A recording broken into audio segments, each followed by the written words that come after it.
The first thing we want to do is follow our process. As a reminder, that is, look for suspicious traffic, identify open ports, look for data within the packets, analyze the streams of data, look for signs of compromise, draft a report of your findings. So one subtle thing when we start looking for our suspicious traffic, one of the things you might not have missed, or you might have missed, I'm not sure, because I didn't have anybody mention it in their analysis, is take a look at these IP addresses. These IP addresses in here, do they look right to you? Even the Wireshark tool is giving you red saying something suspicious here. What is that IP address? It's the 224 address. That's actually multicast, and that means that the address should be used when you have bursty or not steady traffic. An example of this is we use a multicast with radar data. The one thing to take away from this is the fact that this type of address should never make it in from the perimeter. So you could tell the network team that they're not doing proper ingress filtering. That is, they're allowing inbound traffic that should never be received from the perimeter to get into your network. Not a good thing. So none of this traffic should make it into our networks. Since it has, we will continue with our process. The next step we want to perform is look for open ports. That is, set our filter tcp.flags.send equals 1 and tcp.flags.ack equals 1. We'll go ahead and forego that step because it's just a simple step to do. And we'll look at the next step of our process, which is look for data within the packets. That is the flag tcp.flags.push equals 1, and we hit enter. All these packets have data within the packets. All right. So the process now is to look for streams of data. So we've got a lot of HTTP traffic, and we'll look at that momentarily because we got some different things we'll look at for that. And as I told you before, I just scroll through the bottom window. So you can pull this up here and then pull this up, and then you can start scrolling through the bottom window down here to look at the information. And it's interesting that we got the NSA, but we'll talk about that more later. Most of the responses that you receive, right, they've got these 404 object not found. That means this query never was responded to by the server other than to say it wasn't found. So that's data, but it's not a threat to anybody who's doing analysis of an intrusion, those types of things. So if we go down here and we look at this packet down in here, we got these push packets here. So if we right click this, and we'll follow TCP stream, of interest right here is this metasploit.exe. Okay, so that's Metasploit, which is a well-known hacking tool, and of course that would be a concern. And as we come down here, we see FTP. This is some FTP information.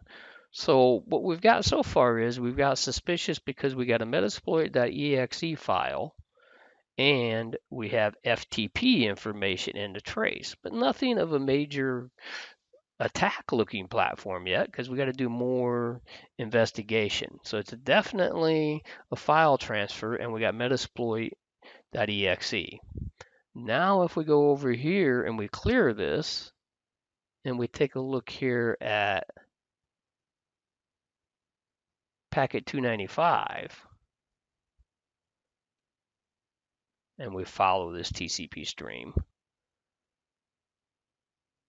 now we've got a lot of data that comes in, and now here we have connected to a Meterpreter server. For those of you who know a little bit about Metasploit, that means the Meterpreter shell has been opened on Metasploit. So this is definitely a concern because somebody has compromised one of our machines. But again, the biggest concern is this 224 traffic, which is multicast, is being allowed from the internet. That's a big problem. Okay, so now let's look at another one. If we go to packet 556, and remember, that will be the start of the handshake, and the data is just below that. So in this case, the push right here. So packet 559 is the push. So we do a follow TCP stream, and now we have actual indications of another shell. So again, we have all these shells in this network trace. That means in this case, this site's been compromised multiple times. Okay, so you get that. So that's the main signs of compromise that we look for. Now the next step would be draft a report of your findings. But there's some more tricks that we want to cover here. Some of you might have done this before and maybe not, because of being a beginning level Wireshark, we didn't really get into it, but I'll get into it now. And what that is Wireshark gives us the capability when we have HTTP. If you see, we got a lot of HTTP traffic here. So if we do a TCP.port equals 80, you see we've got lots of packets. 217 out of these 581 packets, I'm getting this information down here, 217 of these packets are HTTP. Well, Wireshark gives us a great technique and a trick, which is called statistics. So if I click on statistics here, and I go HTTP requests, this will show me all the actual HTTP requests to a web server. Look at these requests to this web server 192.168.1.50. Look at all these actual requests. Script, root.exe, winnt, system32, command.exe. Them are all shell requests to a web server. And now web server should never respond to these. But if a web server responds to traffic, that response is what we call a 200 OK. We have another great feature of Wireshark, and that's the filters, of course, but we have another filter that we can use, frame contains. So if you're looking for a specific file or malware or something like that, you can use the frame contains filter. In this case, we're going to say frame contains 200 OK. When I hit enter, these are the only packets that out of all those queries responded with an OK. So the first one, right, each of these packets represents a request that was accepted. Now we continue our same process and we review the streams. And we see here this packet 58, if we right click follow TCP stream, interesting that it refers NSA, but we see here that this command.exe c plus dir, which is giving me a directory, it's accepted by this old IIS Microsoft 5.0. And not only is it accepted, but it gives me a shell. So now I've got shell access via the web port, port 80, and now I have an indication of this. All right. Now, we know we've got a compromise when we think this refer is fake. But in today's cases, we're not sure the NSA might attack us or not. But again, in this case, I created all these, so it's definitely created by me. Okay. Now, if we go back to our frame contains, and again, you just keep selecting your filters. And then I go here and I right click this packet 89, follow stream. And again, I have a sign of a compromise. So both of these are compromises. So we had all those shells that we had and we've identified already.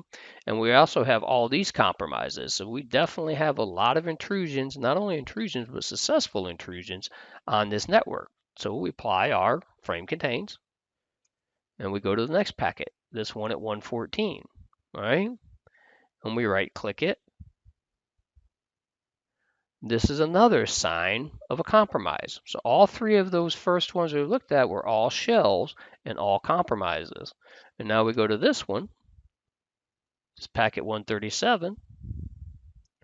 Now this one has a head command. So what this is this is manually entered by an attacker, the head command, and says, give me the header from the web server. Now this head command should never be used in a modern day web server. So this HTTP 200 OK means that this was accepted by the web server. So you could go to the administrators of this web server and say, hey, you're not following best practices of security because you just accepted a head request. There's no reason to give a head request because all it's used for is to enumerate the actual version of the web server. All right, let's look at the next one. So when we go to this next one, packet 162, this is the same concept, but it uses the GET request. Again, it's manually put in because there's not all that additional data that you see from a browser. So when you see this GET request, you get another 200 OK, but now since it's a GET request, it returns the entire page. And that's what a GET request does. This happens every time you do a browser and go to a website. A GET query is issued to that web server, and it says, give me what's located at document root. Okay, let's look at another one. and this would be the last one we look at here. Follow TCP stream. Now we got the same thing, this WinNT system32 command.exe, but we get a lot of other data in here until we get what?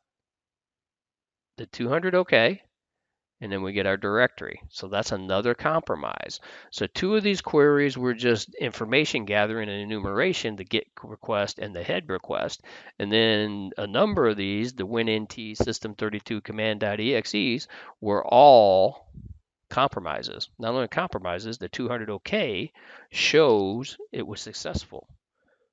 So remember, we just look at the streams. So once again, the frame 200 OK, when you have a lot of web traffic, you just put that filter in. Frame contains 200 OK, and then you go through all these and see what took place. So we did this one, we followed a TCP stream, and there it is, sign of a compromise.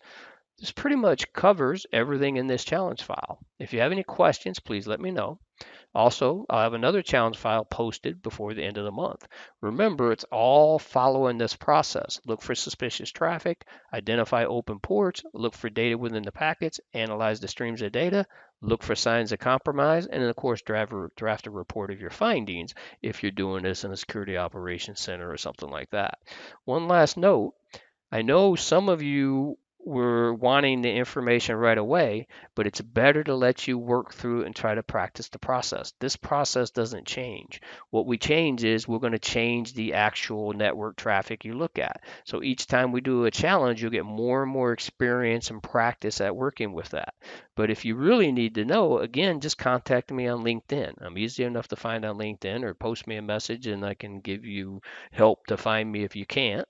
But I believe I'm also listed in the profile for Udemy for my LinkedIn. So again, this is the process you want to practice and follow, and use Wireshark to hack networks like a pro.